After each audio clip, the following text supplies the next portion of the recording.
Tous nos cœurs brûlent de cette espérance du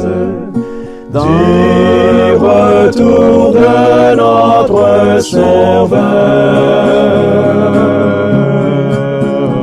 Différents faits divers nous interpellent et nous incitent à la réflexion. Ils annoncent un événement imminent et d'une grande importance. Mais comment l'analyser? En écoutant Jean-Claude qui, à la lumière de la Bible, t'accompagnera et te permettra d'être prête, d'être prêt pour le retour de Jésus. Note que les éditions spéciales sont disponibles sur YouTube. Quelle est la réponse 2? Le 2, c'est le chiffre. Je te salue fraternellement en Jésus-Christ, le Sauveur du monde. C'est Jean-Claude qui partage avec toi cette nouvelle série qui s'intitule « Découvrir la vérité ». Marco et Jean-Claude, nous sommes toujours au combat pour le Seigneur Jésus. Parce que nous avons une seule mission, une seule qui nous incite à être toujours sur le gris pour dire à tous ce que Jésus a fait pour nous dans nos vies. Et c'est parce que nous savons que le sang de Jésus a un pouvoir que nous voulons partager avec toi cette bonne nouvelle. Aujourd'hui, nous verrons ensemble où est l'agneau. Juste avant, prions. Notre Seigneur et notre Dieu, oh, quelle belle nouvelle pour nous aujourd'hui, de découvrir ce magnifique message que tu as placé là pour nous. Que le Saint-Esprit continue de nous accompagner et que nous puissions jour après jour, ô Éternel, te louer parce que nous t'avons prié au nom de Jésus et pour ta gloire éternelle. Amen. Attention. Aujourd'hui, tu vas découvrir quelque chose d'extraordinaire. Rappelle-toi, lorsqu'Abraham a laissé les 2 serviteurs, que s'est-il passé? Je lis avec toi au verset 5. Et Abraham dit à ses serviteurs, « Restez ici avec l'âne. Moi et le jeune homme, nous irons jusque là-bas pour adorer. Et nous reviendrons auprès de vous. Offrir un sacrifice. Qu'est-ce que c'est? C'est adorer. Il ne faut pas oublier, marque ça dans le cahier de 300 pages. Mais si, je te dis, il faut avoir un cahier de 300 pages pour prendre des notes. Abraham a dit, je vais pour adorer avec le jeune homme. Pourquoi? En fait, depuis le péché originel, la Bible ne donne pas le début des sacrifices. Mais les sacrifices étaient présentés puisque Caïn et Abel, les 2 premiers enfants d'Ève et Adam, offrirent dans Genèse 4 un sacrifice. Mais note avec moi qu'Abel a mis un agneau, tandis que Caïn a mis des fruits et des légumes. Dieu a accepté. D'accord, ok. On va dans Genèse 4, parce que c'est très important, je ne peux pas faire l'impasse sur cela. Tu vois, nous ne sommes pas en train de courir, on est en train d'étudier la parole de Dieu. Et pour celles et ceux qui découvrent seulement maintenant, je voudrais dire que c'est présenté sous une forme très simple, afin que celui qui n'a jamais lu la Bible comprenne ce qui se passe. D'accord? Alors, nous lisons dans Genèse chapitre 4, à partir du verset 1er. Adam connut Ève, sa femme, elle conçut et enfanta Caïn et elle dit, « J'ai acquis un homme de par l'Éternel. » Elle enfanta encore son frère Abel. Abel fut berger et Caïn fut laboureur. Au bout de quelque temps, Caïn fit à l'Éternel une offrande des fruits de la terre. Et Abel de son côté en fit une des premiers-nés de son troupeau et de leur graisse. L'Éternel porta un regard favorable sur Abel et sur son offrande, mais il ne porta pas un regard favorable sur Caïn et sur son offrande. Caïn fut très irrité et son visage fut abattu. Déjà dans Genèse 4, la Bible nous inculque qu'il y a deux chemins, la vérité et l'erreur, l'obéissance et la désobéissance. Voici Abel qui donne un agneau, premier-né, et Caïn qui donne ce qu'il a envie. Plusieurs avocats de Caïn me disent souvent, oui, mais il était laboureux, il a donné ce qu'il voulait. Et à ces personnes, je rétorque qu'en ce temps-là, il y avait ce qu'on appelle le troc, où on donnait contre quelque chose d'autre.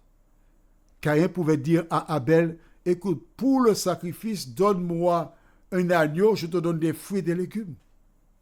Parce qu'il est hors de question de donner un sacrifice, parce que sacrifice veut dire sacrifier. Donner quelque chose, tu ne peux pas avoir un agneau gratuitement pour donner à l'Éternel. Non, c'est un sacrifice. Alors Caïn a donné ce qu'il voulait. Toi qui m'écoutes là, ce que tu donnes à Dieu, est-ce ce qu'il t'a demandé ou ce que tu veux lui donner? Note que Caïn a donné des fruits et des légumes, Dieu n'a pas regardé le sacrifice. Aujourd'hui, des femmes et des hommes font des sacrifices à Dieu, se rendent dans des lieux de culte pour adorer. Mais ce qui donne de la force à l'adoration, c'est la présence de l'agneau. Parce que l'agneau en question,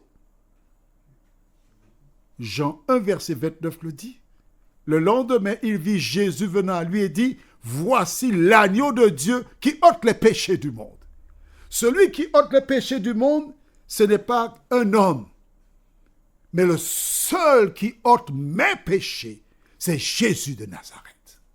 Et voilà donc, ces personnes qui arrivent et nous lisons le texte du jour. Tu vois bien que je fais toujours une introduction pour que tu comprennes ce que nous lisons. Dans Genèse 22, verset 7, que dit la parole?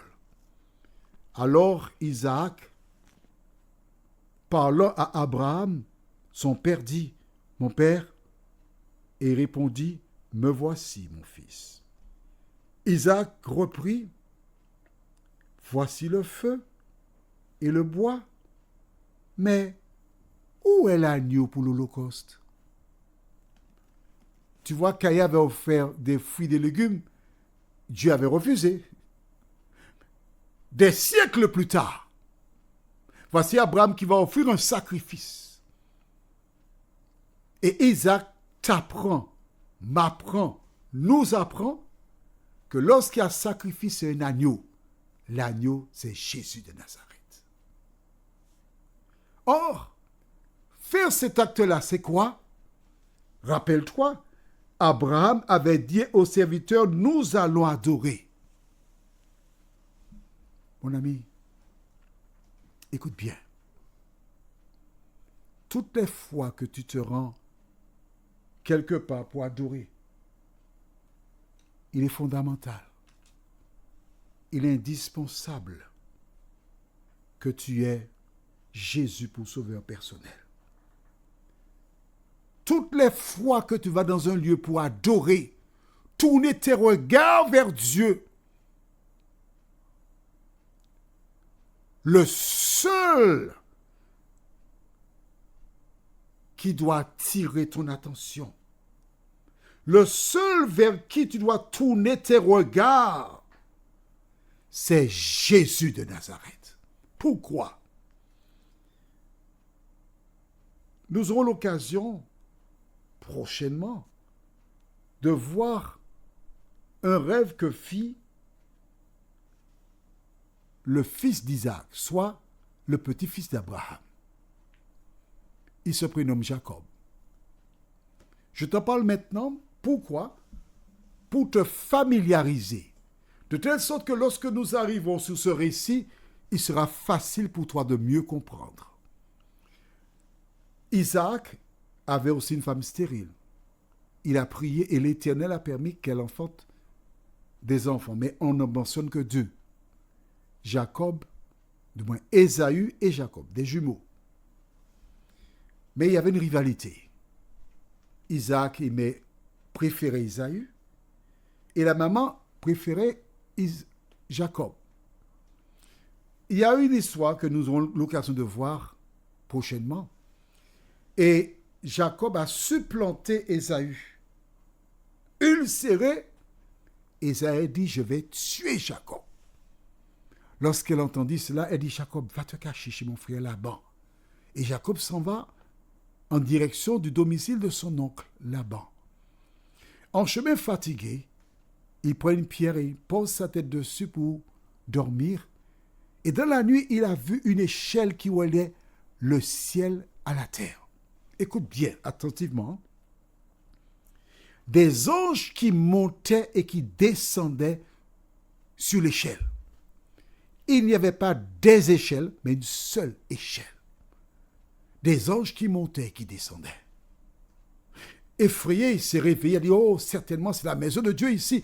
Et il appela ce lieu Bethel, qui subsiste jusqu'à présent. Que représentait l'échelle? Note bien que les anges ont des ailes, c'est ce que nous savons. Ils peuvent voler, ils peuvent aller n'importe où. Mais les anges ne passaient pas n'importe où, ils passaient sur l'échelle qui reliait le ciel à la terre. Des gens se posaient probablement des questions, mais Jésus a répondu lui-même à la question en disant dans Jean 14, verset 6, « Je suis le chemin, la vérité et la vie. Nul ne vient au Père que par moi. » Amen. Le chemin. L'échelle que vit Jacob, qui reliait le ciel à la terre. La connexion, le pont entre le ciel et la terre, c'est Jésus de Nazareth. Et c'est lui qui est l'agneau de Dieu. Et c'est lui que nous devons adorer et personne d'autre. Parce que Jésus n'a pas dit « je suis un des chemins », il a dit « je suis le chemin ». Si tu passes par un autre chemin, sache que tu fais comme Caïn. Prions. Notre Seigneur et notre Dieu, oh merci pour la parole. Elle nous montre combien la présence de l'agneau de Dieu, c'est tout ce qu'il faut pour l'adoration.